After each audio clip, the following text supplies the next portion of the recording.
So you want to know the ins and outs of managing your money.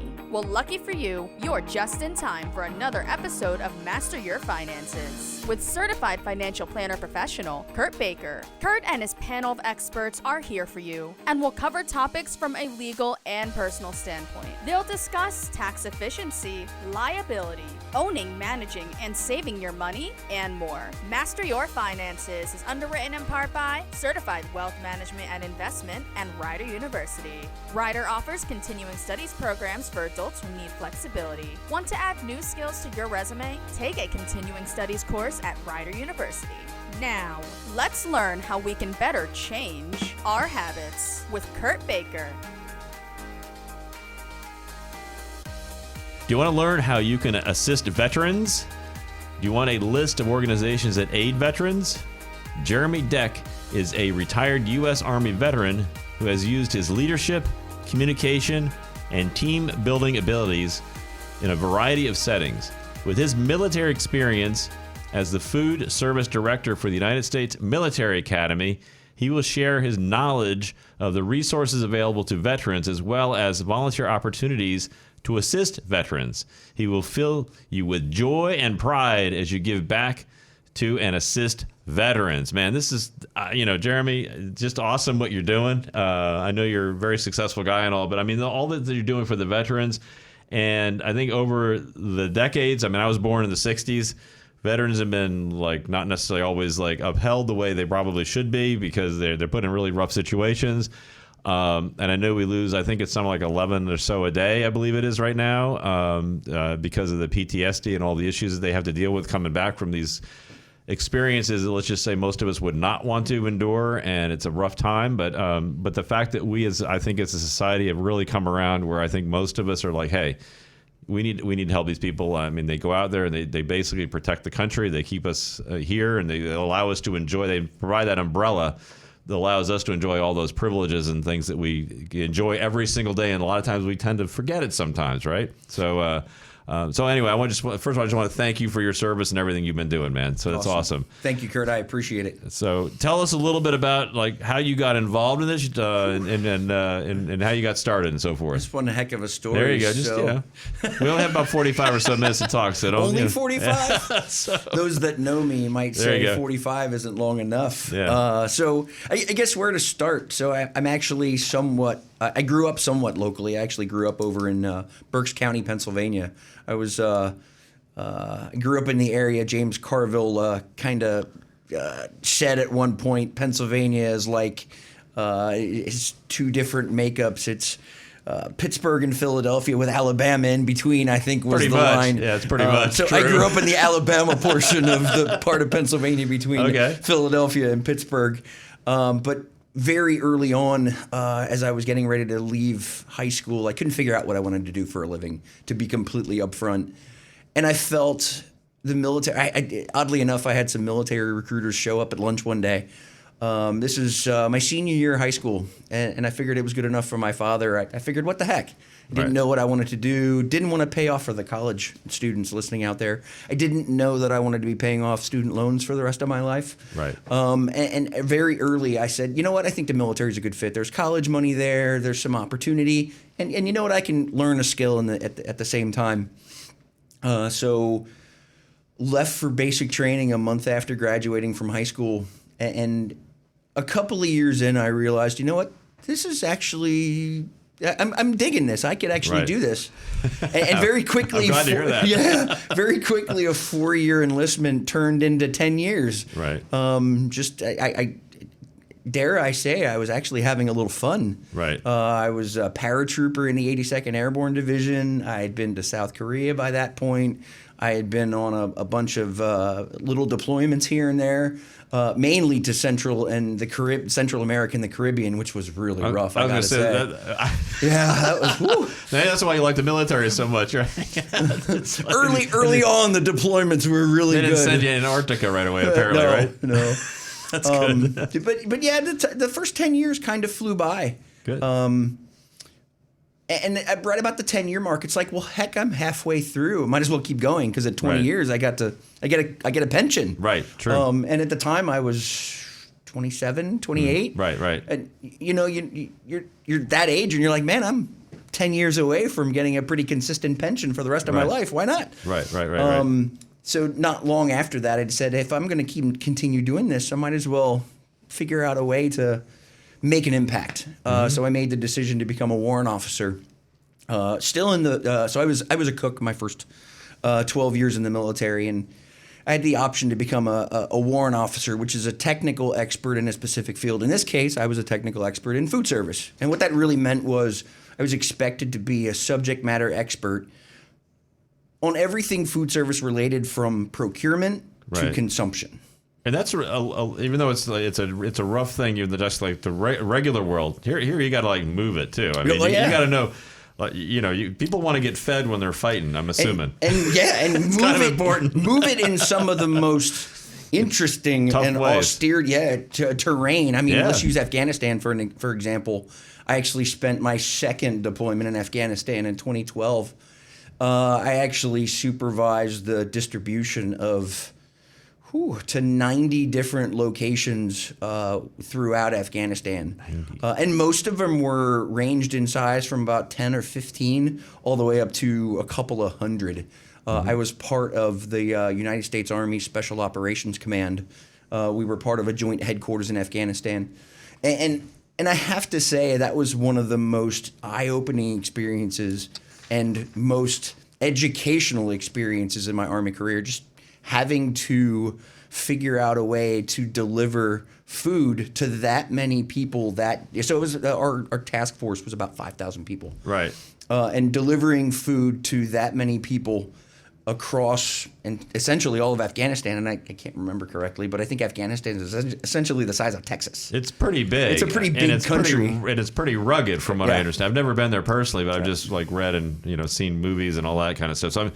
So what are some things, I mean, I just knew it was challenging, but so what are some things you learned from that experience of like, okay, I'm going to go, there's no like, they don't order takeout, right? You got, it's no, Uber Eats or anything like that available. So what are some things you learned from a logistics standpoint? Like, how do you get this done? Because you have to do it, you have to get it there, you have to get it there on time, you have to get the right amount. I mean, there's a lot more to this than like, what I'm thinking, you can't just stop in Costco if you're in the war zone, right? Very true. I would say the biggest thing I learned from that experience was relationships.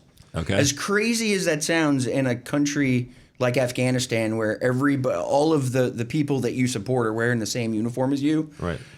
The biggest thing I learned was relationships, because yes, I'm a subject matter expert, but getting someone on the other side of the country to understand that I'm a subject matter expert and I'm here to help is not necessarily always easy.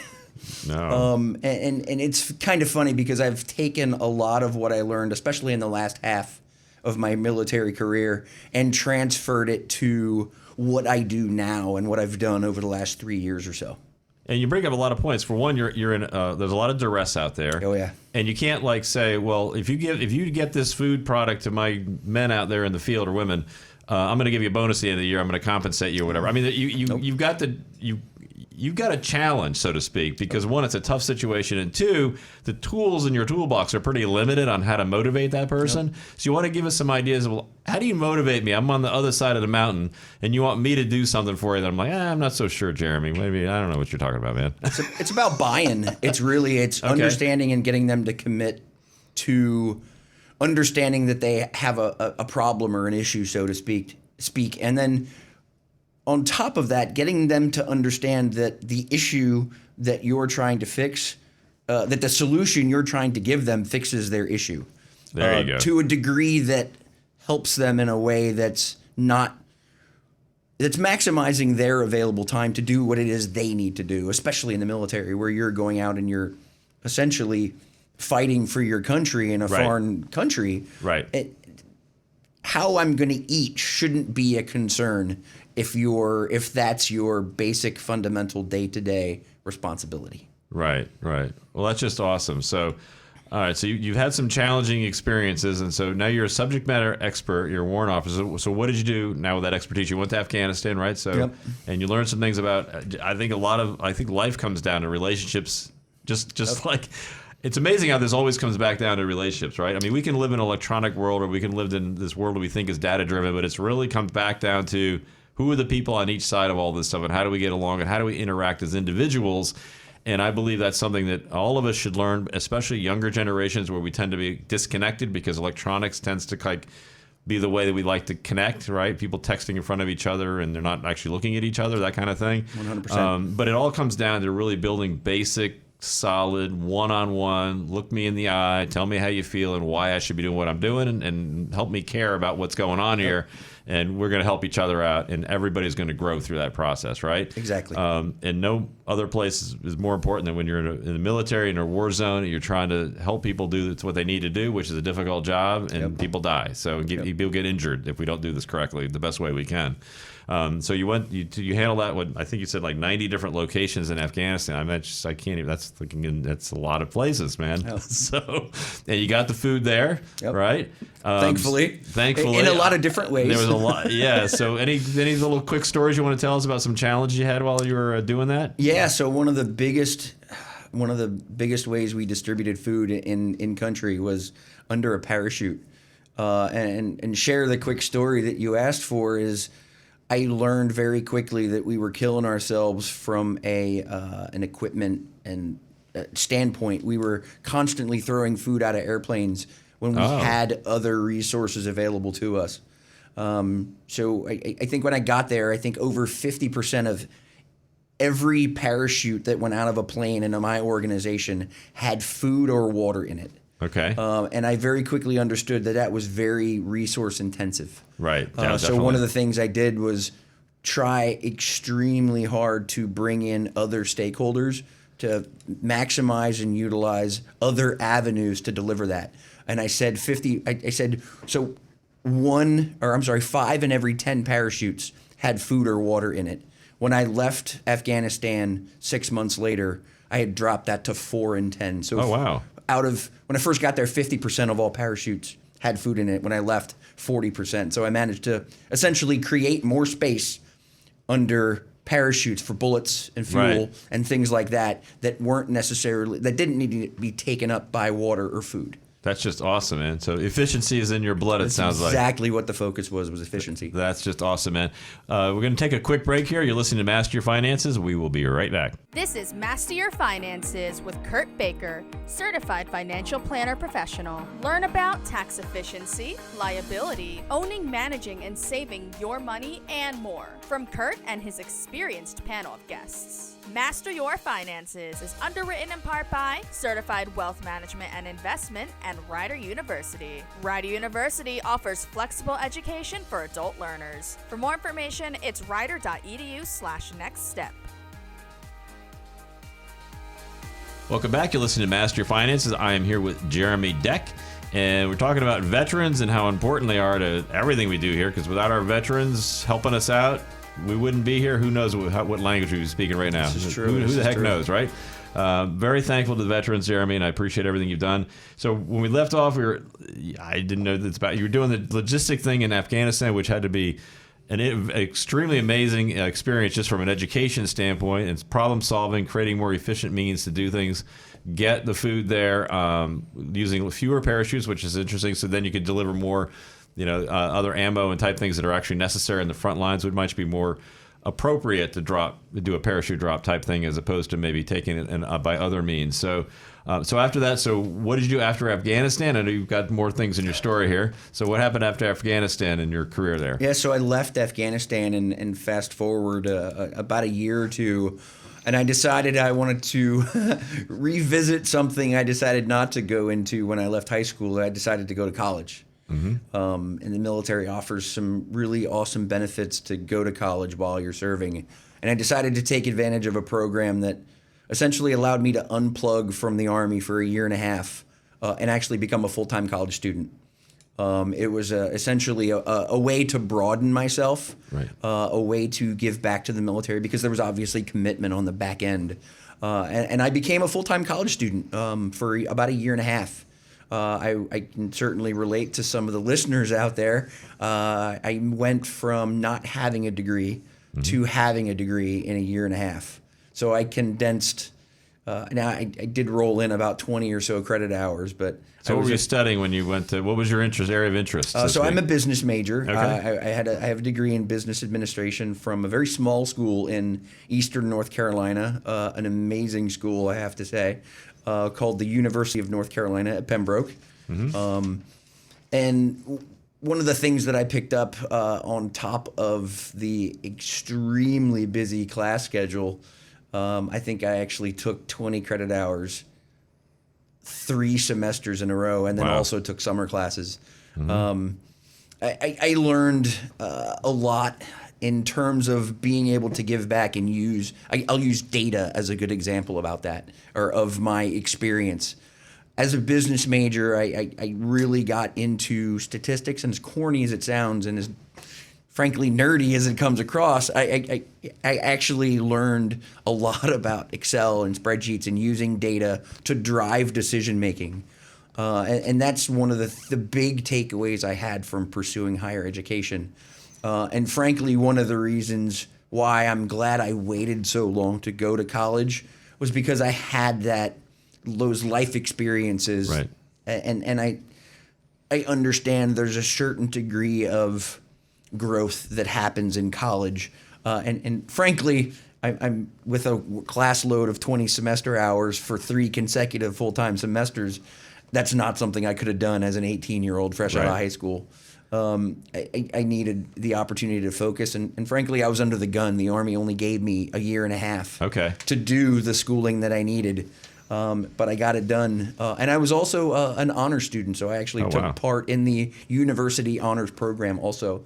And consequently enough, I actually did an honors thesis in legalization of marijuana. Wow. So at the now time, it's happening. Yeah. Back then it wasn't happening. Yep. So I actually finished my undergrad in December of 2015. Right as legalization was starting to kind of happen across the country. So did you predict that would happen?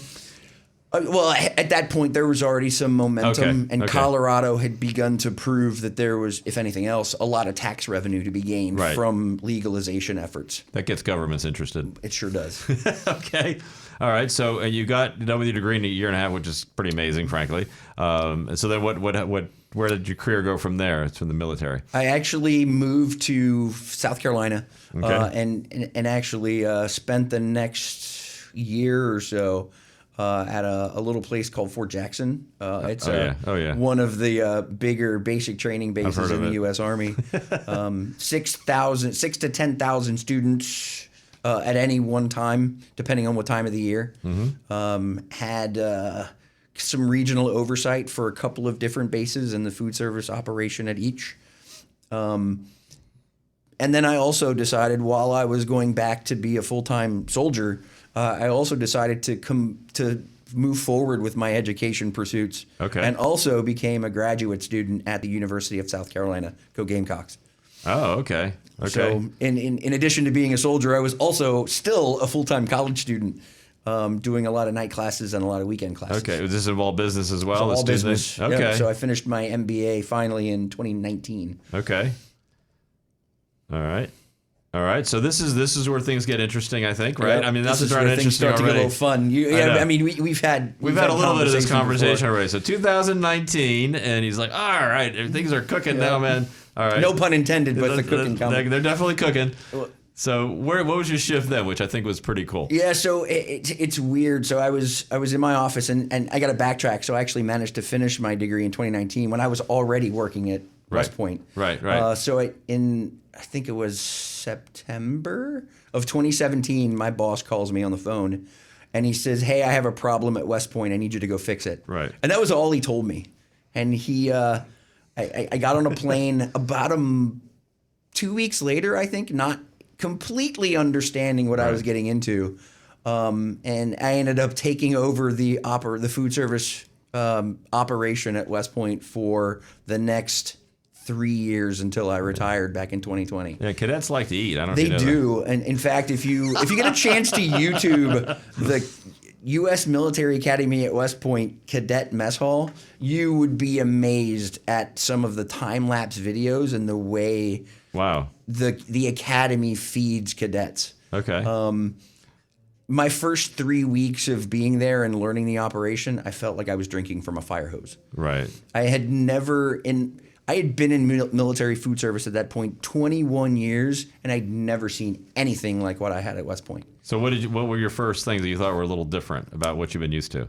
So West Point's big claim to fame and what they do and the way so if you don't know, they actually feed the entire student body at lunch in one sitting in 20 minutes. I did not know that. That's what you got to check out the YouTube our school video. didn't do it. I mean, I went to an academy too, and our school did not do that. Well, you guys were a little smaller, if I we're recall. about a fourth the size. Yeah. Our whole school is one of your graduating classes. Yep, that's true. So one of the biggest things that I learned was serving family style food. So it's essentially like going to a banquet. Okay. 5 days a week. Throughout the course of the calendar year. Right. Or the academic year, I guess I should say. Okay. And that was learning how we did that and then trying to figure out ways to be as efficient as possible while doing that was the biggest challenge. And there was a lot of other issues going on. We talk about toxic work environments. The leadership at the time was a little bit of an issue. The biggest thing I needed to do was restore trust in what we were doing as an organization, and then to get buy-in from the cadets that what we were doing was going to be the way to fix it and to improve their dining experience, if you will. Yeah, I'm sure you shouldn't be like an attorney because you seem to be a great arbitrator here. So I noticed the leadership issue. There's two things. I mean, I'm seeing this. I mean, I remember we changed our food services at least twice while I was there. And it was like it started off great and then it got worse. Because ours was contracted out, right? So I think ours is a little different situation than yours. But if you have a leadership that's like not doing a great job, now the cadets are like, oh, what the heck's going on here, right? So how did you start off like building back that trust? I mean, once you break down an organization like that, it's a lot harder to put that back in place, I think. So what are some of the steps you took to help bring that back? Well, so you almost have to be a chief marketing officer, a chief executive officer, a CFO. You have to be all of those things. And one of the things that I immediately started to understand when I got there was, as weird as this sounds, people were getting hurt almost on purpose That's not good. Just to get out of work. Okay. And one of the things that I started to understand was changing the culture in the organization was the first thing I needed to do. Getting people to understand that the leadership was listening to you, getting to understand and essentially become approachable, that if I have an issue and I'm an employee of the food service organization, that I'm going to come to my leadership and expect that they're actually going to do something about it and not just blow me off. And that was the biggest change, was being approachable, being somebody that could listen and that could enact change. Yeah, no, that is really key. So you literally just said, hey, look, come tell me what's going on here. I mean, I'm paraphrasing, I'm sure. And the difference I think would happen is people are like, I'm going to tell him, but he's not going to do anything. Right? I mean, this has been going on for blah, blah, blah so long, and they're going to be like almost like, I don't believe you. But then you have to show. So what are some of the things you did initially that said, hey, I think this guy is for real and he's actually going to help us out? What were some of the gripes you heard? I mean, without getting any more specific than you can. But I mean, and then how did you respond to some of the concerns that were obviously telling people, hey, I'd rather injure myself than go to work today? I mean, that's pretty bad. Yeah, one of the first things we did was actually recognition. I think the first month I was there, we actually decided to get the entire staff together and just give them a certificate that said, hey, you know what? We appreciate what you do. And that extended through my time there. We also, anytime someone performed really well or did something that was going above and beyond, we made sure we called that person out and gave them some type of award or recognition for what they did. And it seemed to me, and this was clearly an outsider's perspective when I took over, that just wasn't happening. I had employees tell me that wasn't happening, or wasn't happening with any regularity. So that was one of the big things that we initially used to get buy-in and to help change the culture. To make sure we were approachable. And that's amazing. That didn't cost you very much other than paper and a printer, that's right? Exactly Basically, right. That's just amazing. And saying a few nice words. So you don't necessarily have to spend a lot of money to make employees happy. We're going to take another quick break. You're listening to Master Your Finances. This is Master Your Finances with Kurt Baker, Certified Financial Planner Professional. Learn about tax efficiency, liability, owning, managing, and saving your money, and more from Kurt and his experienced panel of guests. Master Your Finances is underwritten in part by Certified Wealth Management and Investment and Rider University. Rider University offers flexible education for adult learners. For more information, it's rider.edu/nextstep. Welcome back. You're listening to Master Your Finance. I'm here with Jeremy Deck, and we're talking about right now we're at West Point. Yep. And really just be nice to your employees and recognize them and listen to them. I mean, it just sounds so simple and so basic, but you have to actually do it, right? That's true. And when you do these things, I think the rewards are significant that way. Any little bit of effort you have to put in. Hey, look, somebody does a good job. Just hey, look, they just want to be. People want to be appreciated. Again, this is relationship. You talked about that earlier. Relationships are key. And recognizing people and letting them know that you appreciate what they're doing and what they've done. I know that just in general, the veterans, I know that this almost feels like automatic. You say thank you for your service and things like that. But if you really, really mean it, that actually means a lot to that person because they know what they went through and they know what they've dealt with. And I can see that on that. I mean, if you really mean it, you can see that like, wow, I'm really glad you recognize it. You understand what I've been through and what got me to the point that I'm at now. And employment is the same type of situation. People probably are working much harder than you think they are, doing things you're not seeing. And if you just recognize, hey, look, I noticed that you're doing a great job, and you give them a certificate and recognize them in front of their peers, then that's huge. Then other people are like, oh, that's really cool. So you did all this, and now what happened after that? So I'm assuming things changed a little bit. Yeah, we started to turn the ship around to borrow a pretty famous leadership book. That's actually the title. You can't go to the Merchant Marine, dude. All right, yeah, come on, you got to stay on the Army side. You can't. That's not fair. You can't do that. Well, I actually had a mentor actually use that book. Okay. Pretty regularly, so shameless plug. That's fine. But yeah, so things started to turn around. We actually started, and one of the big takeaways I had from my pursuit of higher education was the ability to understand data. And data analytics was huge for me. And potentially, we essentially developed a marketing campaign. How do I get cadets and the student body to interact with us? Mm-hmm. And we use social media. Essentially social media engagement to drive some decision making, what we were putting on the menu, how often we were putting it on the menu, when we were taking it off the menu. To a degree, we even used data to understand what products we would add and take away from the catalog. So if we had a specific product, say eggs, that was not necessarily palatable or enjoyable, we actually took it off of the catalog and found a replacement. Okay. That the cadets themselves would actually do a tasting of, do some number crunching, or we would do some number crunching on the back end to figure out how the cadets rated it before we would add it as an option. That's just amazing. I never would have thought that you would gone to that extent because, I mean, do you care? I mean, I don't know. I've been in the military, so like sometimes you feel like they don't care about like what you're eating or what you're doing. It's like you get what you get. Enjoy. Well, and one of the other this is different. I'm just complimenting you. That's awesome. I appreciate that. One of the other approaches we did too, from a data perspective, is we also got cadets involved. Right. So obviously, West Point was an institution of higher learning, in addition to being a leadership training school for the United States Army.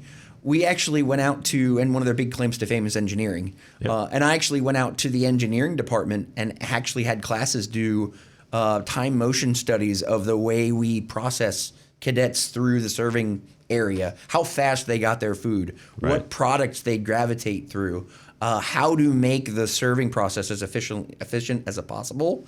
And then one of the other things we did was we actually took a look at minimizing waste. So we would reach out to the student body and have them do case studies on our operation as a way to build involvement and awareness across the student body. Yeah, because you may have just answered that question, but I've been thinking about this. Everything you're doing, it sounds like it's going to optimize for the cadets' experience. But how did it look as far as the balance sheet at the end of the day? So did you see any of that? How did your cost structure change? Did it change at all? Go up, down, same? What happened? Now, I know the cadets were probably, I'm going to guess the cadets were happier with what was being delivered. What about the accountant in the back room looking at the books? What are they thinking? Well, so it's funny. So the unique part about the academy is the way our operation was funded.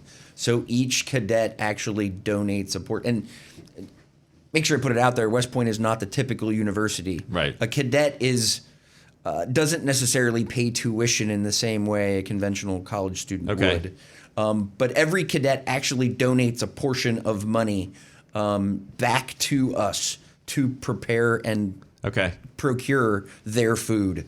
And one of the biggest things we did as the menu started to improve, we actually got added justification for improving and making changes to the products and getting more I say expensive products, but a wider range of products, a little bit higher quality. So when I got there, we had roughly $18 million a year to procure food for the cadets. Right. And when I left, we were at 24. So we could actually put together. Just to make sure I'm clear. Now, the cadets, like, let's say, do I have like an allowance, food allowance, or is it just part of my compensation? It is. Do I get to decide how much? Because in our school, it was slightly different. I do remember that with doing ours was everything just paid for everything, and we didn't really have any say in it. Pretty much how it works at West Point, also. Oh, okay. In a similar way. Oh, okay, but I didn't like actually say, hey, I want to buy that, egg. Platter or whatever it is, right? Correct. How did you get to? How did that number go up, like on the internal side? It was justifying the expense. Through the accountants, as you called them, and it's a team of accountants. I'm sure. But it's essentially justifying to them and to the student body itself. Okay. So there was some buy-in from the student body also to improve the offering, offer more choice, and the justification to that was offering more products, offering food at times when a cadet couldn't make it to a specific meal to eat. We actually opened call it a to-go area where you could swing by and grab something on your way if you, for some reason, missed a meal. And that option was available in between breakfast and lunch, and then lunch and dinner. And I do recall when my daughter was getting ready to go to school, it seemed like when you went to look at colleges, they always took you to their cafeteria, and they always wanted to show you what the food. I felt like it was almost like they wanted to show you more about the food than about the academics. 100%. It felt like I go, because apparently we found out that is a big part of the decision-making process for many people. Like, how are my kids going to get fed, and are they going to be happy with whatever food system you have, right? So is this almost like part of the competitive part of like the academy? Because a lot of the people that go to the academy, obviously they're highly educated, and they can go pretty much any school they want. If they get into one of the academies, they pretty much can decide where they want to go to school for the most part. Is this one of these ways where they say, hey, look, come on in, man. Yeah, We'd so like you to come here. Yep. So there was a lot of opportunity in the summer for potential applicants to take a look at the academy and judge. And I don't have a real intimate knowledge of how they would recruit, but I do understand that there was a summer program where they would bring prospective applicants in. Right. I want to say it was called the Summer Leader Experience. I'm not sure if I'm getting that acronym right. Okay, but, I got you. It was essentially an opportunity to bring in prospective students to take a look at the academy, and we would essentially give them lunch every day they were there. It was a really awesome opportunity. In fact, I know some cadets that are some students that actually applied at some point over the last couple of years. Okay. So now you're at the West Point. You turn around their whole eating experience, the cafeteria, the mess hall, whatever we want to call it here, whether it's civilian or military. So so now you've done that. So where did things head from there? I know you're, so all good things must come to an end. Right. And going into 2019, I realized that I was in a very good place professionally. Right. I had joined the military for a specific reason, to go to college, to get those life experiences. And I started to realize that I wanted to have a second career after the military. So I started to entertain potentially retiring from the service and looking to civilian employment. And there was a lot of buildup to that. The military tries to arm you when you leave service with the skills necessary, with the knowledge to reach out to prospective employers, interview techniques, networking opportunities, resume writing. They put you through a set of courses that help prepare you for entering the workforce. And one of the biggest challenges I had leaving was understanding how what I did in the military transferred into the essentially corporate America. I knew I spent my first 12 years or so as a cook. I knew I was essentially a policy expert in terms of food service operations and multi-unit dining in the military. But getting me to understand that while I'm still wearing a suit and before I'd actually had this training, I wouldn't have known. It was just, you don't know what you don't know, and really trying to take what I was doing and quantify that for someone that has no idea of military jargon. And I think that's a big thing. I think you're touching on it right now. Is I think one of the things that employers don't seem to understand is just how much training that military people have. And even though, maybe they learned how to, I don't know, maybe they drive a tank or something. I mean, like, I don't need anybody driving a tank in my office. I mean, I need somebody that knows how to like do Excel or something, right? So can you walk through like why military people tend to be very good material to train to do pretty much anything you can think of? And I think the corporate world, I think, is missing the boat on this. There's a lot of talent there that they don't seem to be tapping into that they should be. Well, I would speak say to that a little bit? Yeah, I would say the biggest thing that I noticed through interviews and networking opportunities I had was our veterans, frankly, ability to adapt. Mm-hmm. And that's it's pretty open-ended. What does it mean when you say adapt? Well, it's really trying to step back, take a look around and understanding the operation, understanding kind of like what I did when I got to West Point. It's really understanding the bits and pieces. And what I did at West Point, there was a lot of things I did at West Point. And one of the biggest opportunities I had in that assignment specific was understanding HR, understanding how the employee's benefits, what motivates them to do their job, understanding the disciplinary system within the military organization. And oh, by the way, I didn't mention that I was the only guy wearing an actual uniform at West Point in the food service operation. Oh, interesting. I didn't know that. All of the food service employees at the cadet mess hall were civilians. So, civil servants, right? Civil servants. Yeah, I got you. Okay. I had one military NCO that worked with me, but we had 80 civilian employees. Wow. And it's not like I can just go in and boss around civilian employees. No. And I think that's a common misconception in the military, that all you do is tell people what to do and they do it. Right. It's still a choice. Right. Now, obviously, I have tools that maybe a civilian employer in corporate America doesn't have. Right. But at the same time, it's still a choice. If I tell somebody to do something, they have the option to say no. Right. And Absolutely. And I have, other than the disciplinary action that can potentially follow, I have no other recourse than trying to figure out a way to motivate them, to get them to do what it is that needs to be done without having to go the disciplinary route. So that's a very last resort and an option you certainly don't want to go down unless you absolutely have no other choice. Good point. We're going to take another quick break. You're listening to Master Your Finances. This is Master Your Finances with Kurt Baker, Certified Financial Planner Professional. Learn about tax efficiency, liability, owning, managing, and saving your money, and more from Kurt and his experienced panel of guests. Master Your Finances is underwritten in part by Certified Wealth Management and Investment and Rider University. Rider University offers flexible education for adult learners. For more information, it's rider.edu/nextstep.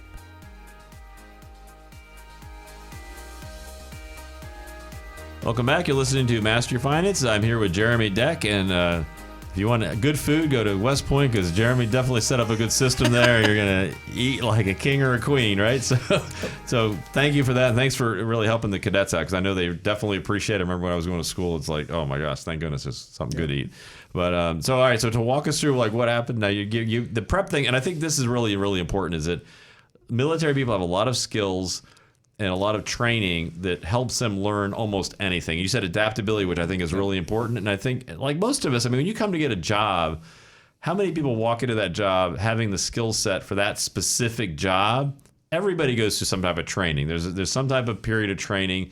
The question is really, are you going to learn what I want you to learn, or even the company? In fact, I know in different industries I've been in, it's like, I don't want to hire anybody in my industry because they're going to have bad habits coming in. I'd rather hire anybody who doesn't know anything about what I do, because when I hire them and I bring them and train them, they're going to listen to me and they're going to do it the way we do it, because we found that works best for us.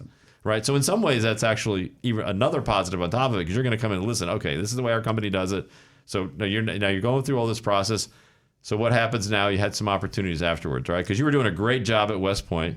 Yeah, which actually which we know. Connected with, fast forward to summer of 2019, I actually met the president and CEO of Empire Blue Cross Blue Shield on a tour of West Point. Relationships. There you go. 100%. Yep. And I realized very quickly that I needed a mentor. And he served as that mentor for me. He had actually had some previous experience in the British military. In fact, if I remember correctly, he was a merchant marine too. I think I recall you saying that. It has to be awesome. Yeah. Had a great experience with him serving as a mentor, and realized very quickly that the mentorship had potentially blossomed into something greater. Realized there was a potential job opportunity there. Right. And that's how I got into, in such a weird way, I went from food service to health insurance. Right. Okay. And I actually got into the health insurance industry leaving West Point. I knew I knew food service was going to be an option for me, but I had gotten to the end of my military career and I realized, you know something? I want to do something different. I had been to school, I had gotten my MBA, and I really wanted to figure out how to put my best foot forward in corporate America.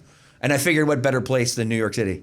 Yeah, that's definitely a lot of business going on there. And they love Excel in New York City. Let me tell you, they love spreadsheets, man. Not just spreadsheets, but a whole bunch of other stuff too. Yeah, for sure. But yeah, so I actually started working in the health insurance industry space, and I felt like at the time I wanted to change health insurance. I wanted to make an impact. Good for you, man. Let's do it. Yeah, I wanted to change health insurance. And I had an incredible experience. The team I worked with was absolutely out of this world. Really enjoyed being able to give back. And frankly, at the time, I was also giving back to a bunch of military opportunities and not-for-profits. And one of the biggest, we were talking about opportunities to help veterans early on. And I would say in fact, this is actually how I met my mentor at the time, was through a program a not-for-profit called American Corporate Partners. They are a large national not-for-profit that actually pairs industry, corporate America mentors with separating service members and their spouses. It's an incredible program. If you want to volunteer as an individual, there's literally no commitment other than your time. That's amazing. No monetary commitment. All you have to do is reach out to someone at the company or the organization and fill out an intake, and they will pair you. They'll assign you with essentially a relationship manager who will take a look at your qualifications and figure out who aligns best. In fact, I'm now on my fourth. I like to give back. I'm actually now on my fourth mentorship arrangement. In fact, I'm connected with a site director for Embry-Riddle Aeronautical University down in Jacksonville area, North Carolina. Yeah. Okay. North Carolina, near Camp Lejeune. Okay. So in fact, she's a spouse of a Marine. A Marine Corps. Okay. Cool. Or a Marine. I say Marine Corps, but and this is my fourth mentorship arrangement. I've had 3 others. The arrangement lasts for a full year. And you essentially give up an hour of your time. They ask for an hour monthly. Right. And then you can do more if you like, and then continue the relationship beyond the year if you like. But the program itself really just is for 1 year. And that's just amazing. Yeah. Well, I think it's amazing. One, again, you get back to relationships, which I think is cool. And I think another thing, and you can speak to this a little bit, but I mean, when you help others, you tend to learn a lot from their experiences, right? Yep. I mean, I think that's a key part of it too. It's a two-way street. I mean, you're obviously helping them with whatever transition they're going through, but I think you get a lot back from those people that you're helping as well. So it's really that's why I think as a country we tend to be very generous with helping others, because I think there's a whole other side of that sometimes people don't really pay attention to, but it's really there and it's awesome. So you're doing all that. Now I want you to talk a little bit more about, now you're being mentored, right? Yep. You're mentoring other people. So tell me, like, where you went from there. Well, so I had actually gotten progressed through the company. In I think November of 2021, I actually became an account manager with the company. I had actually worked with current clients as a way to work through issues with their health insurance coverage. And this is all employer-based health insurance programs. And I very quickly started to realize and understand that I wanted to do, I guess, I say something different. I wanted to be more consultative. I wanted to work directly with employers, essentially, to find ways to improve their benefits offering. So I told you when I was at West Point, I had done a lot of HR work. When you have that many employees, 90% of my time at West Point was with employees working on HR-related issues. And I felt, what better fit than an HR and benefits company? So in November of last year, in fact, at this point, almost 4 months ago, I made the decision to move to USI Insurance Services, which is essentially a large HR and benefits brokerage. We compete with some of the biggest names in the industry. Right, because that kind of fits right in with your experience, right? Which is interesting, right? So who would have thought, like, a warrant officer from the military would be now handling HR benefits, because you have all that experience from all those people that you were dealing with throughout that time frame. Right? Yep. So you do have a lot of, like, relatable experience, which is awesome. So what's headed forward for you now at this point? You're getting ramped up on this whole thing, right? So this has got to be an interesting career change for you again. It is, but one of the big things that I take away from my new employer is our unique approach to servicing clients. Okay. And one of the most unique features of the company I work for now is data. Going back to and revisiting some of our previous parts of the conversation, is USI utilizes data in a very unique way relative to the rest of the industry. And I'll use one example. We actually have a benchmarking survey that we allow employers to take part in. And really it allows those employers to measure the effectiveness of their benefits across competitors nationally. So we actually, a company inputs their contribution percentages, their individual benefits, into our system, and then we actually look across the entire, essentially our entire book of business, and understand, based on industry, geographic location, and employer size, and really find the best fit that companies like you are doing. Okay. And we essentially benchmark each one of those companies against the greater pool within an industry. So that would probably make your the capital you're rolling out as far as the benefits goes more efficient. Correct. Because now you're spending 100%. more on the areas that are actually something the employees want, and less on the areas that maybe they're not paying as much of attention to it. 100%. So are they seeing any, like, trends out there now with, like, how what employees are kind of looking for that maybe an employer hadn't really thought about as much? It's maybe coming to the forefront a little bit now. Yeah. So one of the big drivers right now is wellness. Right. And pharmacy benefits are huge. In fact, most large companies spend upwards of 30% just on their pharmacy benefit alone. And there's a lot of opportunity for savings, especially the bigger the company, the more you can save. In fact, I know of a couple of companies locally that spend $2 million or more just in pharmacy benefits for their employees, which is huge. Yeah, that is huge. It's a big number. Absolutely. But that's incredibly important, and benefits are extremely unique, because it's not, for a lot of people, there's a certain level of passion for what you do for the company, but on the flip side of that, you don't necessarily, as long as your benefits are working, you don't necessarily completely think about them. As long as I'm not paying too much for my benefits, it's not something I'm thinking about. What becomes a friction point for a lot of employees is when I'm getting to a point where I'm spending $7,000, $8,000, $9,000, $10,000 a year just to make sure I can go to the doctor. Right. And that's finding ways as an employer to offset those costs or minimize those costs to your employees is an incredibly powerful recruiting tool, and a retention tool for that matter. Because Absolutely. let's face it, a lot of employers are fighting for talent right now. And one of the biggest ways to help attract talent is through benefits.